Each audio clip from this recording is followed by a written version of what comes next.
तो यहाँ पे दोस्तों 4 ऑप्शन आपके सामने दिए गए हैं और सवाल है कि किंग है, पैलेस है, एस्किमो है और यहाँ पे क्वेश्चन मार्क दिया गया है। तो राजा और महल के बीच में क्या संबंध है दोस्तों? यहाँ पे प्लेस नहीं पैलेस लिखा है। प्लेस मतलब स्थान होता है, लेकिन पैलेस मतलब महल होता है। तो राजा लोग महल में रहते हैं। उसी प्रकार जो एस्किमो होते हैं एक जनजाति है दोस्तों, जो नॉर्थ पोल के तरफ ग्रीनलैंड कनाडा वगैरह एरिया में रहती है।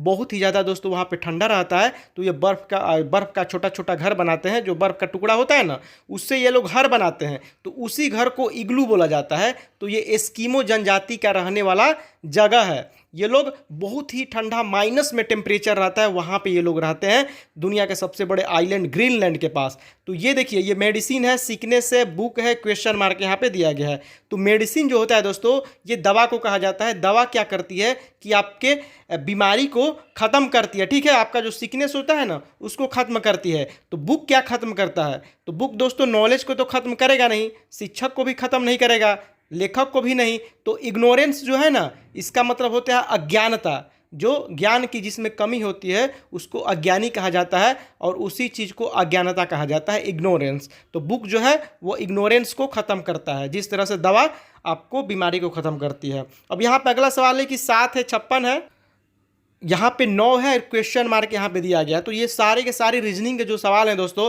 वो आने वाले किसी भी एग्जाम के लिए, कॉम्पिटिटिव एग्जाम के लिए आपके लाभदायक होंगे। और लास्ट में हम आपसे कुछ सवाल पूछेंगे, एक सवाल पूछेंगे, उसका भी जवाब आप जरूर दीजिएगा। यहाँ पे 7 है, 56 है दोस्तों, 9 है। तो आगे क्वेश्चन मार्क की जगह पे क्या होगा? तो 7 में 8 से गुणा कर दिए तो 56 हो गया। 9 में 8 से गुणा करेंगे तो 72 आएगा, लेकिन यहाँ पे 72 ऑप्शन में है नहीं। तो फिर दोस्तों कैसे होगा? तो 7 में क्या करेंगे दोस्तों कि इसी संख्या को गुणा कर देंगे इसी संख्या से 1 बढ़ा करके। जैसे कि देखिए x हो गया ना, ये फॉर्मूला ये है, x इंटू x प्लस 1, ये फार्मूला है, ठीक है। यानी कि 7 में 8 से गुणा करेंगे, 8 का मतलब ये हुआ कि 7 से 1 बढ़ा करके। उसी तरह से 9 से गुणा करेंगे 10 में, ठीक है, क्योंकि 9 से 1 बढ़ा करके तो 90 हो जाएगा। ऑप्शन नंबर सी आपका राइट हो जाएगा। अब अगला सवाल यहाँ पे देखिए, अगला है कि एक आरेख बनाइए जो जज, चोर और क्रिमिनल के बीच में संबंध दर्शाता हो। तो दोस्तों यहाँ पे एक है जज, एक है चोर और एक है क्रिमिनल। इनके बीच में आपको आरेख बनाना है, ठीक है।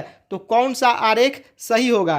तो यहाँ पे देखिए दोस्तों, ये हो गया। चोर क्या होता है? चोर अपराधी होता है ना, चोर अपराध करता है तभी तो वो चोर कहलाता है। तो ये हो गया आपका क्रिमिनल का। तो चोर, डाकू जितना भी होता है सब अपराधी की श्रेणी में ही आता है। तो ये आपका क्रिमिनल हो गया। क्रिमिनल मतलब अपराधी, इसको सी से डिनोट कर दिए, और बीच में आपको थीप हो गया चोर, टी से। तो ये चोर आ जाता है क्रिमिनल में, और जज साहब अलग रहेंगे। जब चोर जाएगा अदालत में तो जजमेंट सुनाएंगे, ठीक है। तो ये जज का ये अलग हो गया, जैसे कर दिए इसको, ठीक है। तो इस तरह से आपका ये बनेगा, आरेख बनेगा, ठीक। अब दोस्तों इस चित्र को ध्यान से देखिएगा, ये है प्रश्न आकृति और नीचे में है उत्तर आकृति, और ये जो खाली स्थान है इसे रिक्त स्थान की पूर्ति करना है। मतलब यहाँ पे आपको बताना है कि इन चारों में से कौन सा यहाँ पे फिट बैठेगा। अब इसको समझते हैं थोड़ा सा, यहाँ पे ध्यान दीजिएगा, ठीक। इस फिगर को ध्यान से देखिए, पहले फिगर को। इसमें जो छोटा वाला सबसे है वो त्रिभुज है, उससे थोड़ा सा बड़ा जो है वो वृत्त है, और उससे बड़ा जो है वो एक वर्ग है। तो जो सबसे छोटका है यहाँ पे त्रिभुज, वो दूसरे फिगर में क्या हुआ कि सबसे बड़का बन गया। देखिए सबसे बड़का बन गया ना, जो सबसे छोटका है वो सबसे बड़का बन गया। और इसमें एक नया चित्र पैदा हो गया जो कि पंचभुज है। देखिए ना, दूसरे फिगर में देखिए एक नया चित्र आ गया ना, सबसे छोटा वाला जो है पंचभुज। तो मतलब कहने का ये है कि जब जब यह आगे बढ़ रहा है तब तक ये सबसे छोटका वाला को सबसे बाहर कर दे रहा है। तो यहाँ पे भी जो सबसे छोटका है तीसरा वाला में, जो कि आपको 1 2 3 4 5 6 खटभुज है, वो खटभुज बाहर हो जाएगा। समझ रहे हैं ना, जो सबसे छोटका चित्र है वो सबसे बाहर हो जाएगा। तो यहाँ पे बाहर हो गया, इसको सबसे छोटा वाला को बाहर कर दिए।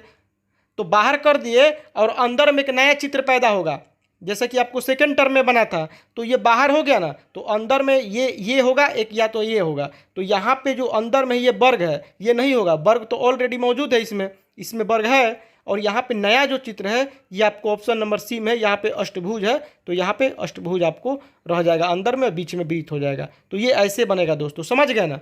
सो फ्रेंड्स, जाते जाते आप इस सवाल का जवाब जरूर दीजिएगा। 3 है, 11 है, 7 है, क्वेश्चन मार्क यहाँ पे दिया गया है। तो 3 है, 11 है और 7 है। तो इसका राइट आंसर क्या होगा आप कमेंट बॉक्स में बताना मत भूलिएगा। तो चलिए दोस्तों, अगले बस इतना ही, मिलते हैं आपसे नए वीडियो के साथ। तब तक इजाजत दीजिए। जय हिंद, जय भारत।